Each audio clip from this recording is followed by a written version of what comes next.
I think one of the messages that I wanted to sort of really cover in this Instagram live is just how important that we realize that everyone is unique and they've got different experiences with OCD and they're going to take different times. The most common question that I get asked 24/7 into DMs is, how long is it going to take me? Can you sort of guarantee I can get better in a month if I do ... No, you can't put deadlines on it. That's all the kind of stuff that you used to hear on the internet, especially in time when I was trying to recover, but you see so much now is sort of like, break free from OCD in a week, break free from OCD in 5 weeks, do this 2-month course and you'll be free from OCD. You can't put deadlines. If you put deadline on OCD, it's digging its heels in and it's trying to hang on for dear life. It's designed to save your life. Anxiety is designed to save your life. So it's not going to just give over like that. Okay, it's designed to keep you alive. If you're watching it like a hawk, has it gone, measuring it with an internal imaginary thermometer 24/7, it ain't going to go. It's the same as if you're taking your temperature all day long. You can imagine how much internal focus, fixation that is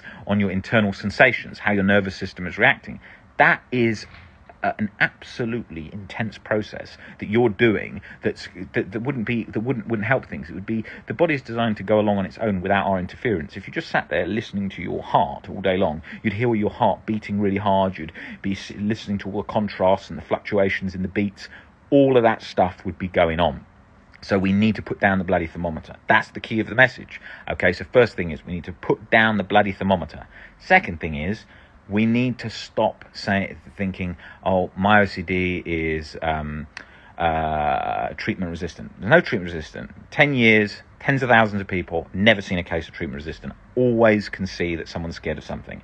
There's fear. They don't know how to get under that fear, but that's always the case before we start working through things. No treatment resistance, forget it. Forums are full of it. You see it all the time. It's not like that. It doesn't exist like that. Never ever seen it.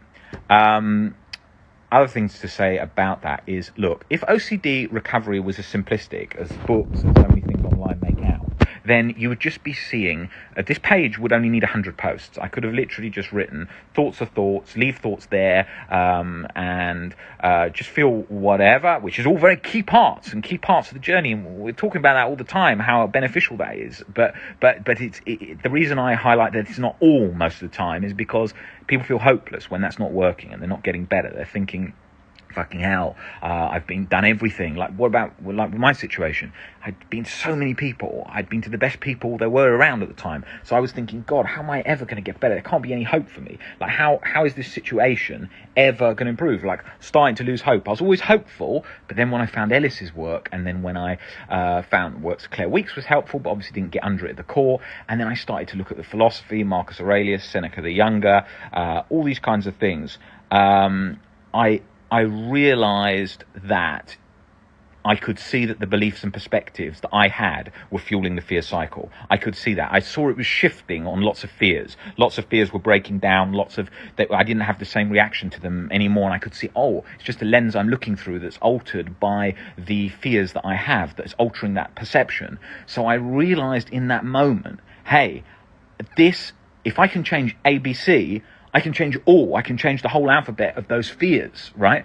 And so then when I got under them and I broke them down more and more, I realized that the whole thing was an illusion. And that's where the true sort of inner freedom came, where there's no thought I could think. People say, oh my God, what if I hear a thought? I hear every thought. I hear every thought in the Facebook group. I hear every thought in the DMs and the WhatsApp for years. It doesn't bother me. There's no thought. There's no thing that scares me, because I've got a different relationship with OCD in terms of how I observe it and how I feel it and how I see it and my sort of internal reaction to it, as well as the unconditional self-life and other acceptance that just provides that deeper layer that gets under all those sort of latch core fears. And that's where my life changed in relation to that, and that's where so many lives have changed through when we change those perceptions, and have been doing for thousands of years when you look at in philosophy and so on, but hadn't been specifically applied well in OCD. And that's what we're doing. That's our mission. That's what we work on.